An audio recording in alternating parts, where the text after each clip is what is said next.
கொக்கு பார்த்தீங்களா? காலைல வயலில் வந்து தண்ணி பாய்ச்சுறாங்க. அடுத்து உழுதுட்டு அடுத்த நாற்று நடுறதுக்காக கரெக்டாக வந்துடுச்சு அதோடைய உணவு தேடி.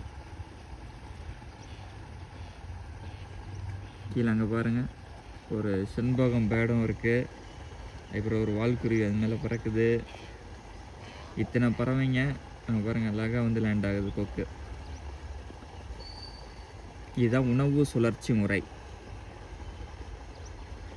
அதோடைய உணவுகளை அது வந்து மண்ணில் இருந்து சின்ன சின்ன பூச்சி, புழுவு எல்லாத்தையும் எடுத்துக்கிட்டு அதோடைய எச்சத்தை வந்து மண்ணிலே போட்டுரும். போடும்போது அதுவும் வந்து மண்ணுக்கு அப்படியே உரமாயிடும்.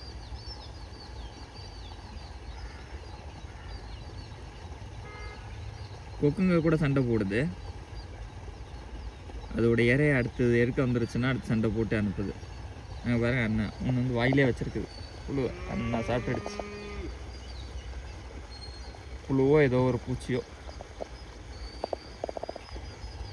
நம்ம இந்த சைடு நிற்கிறதுனால தான் இந்த சைடு வரமாட்டேங்குது.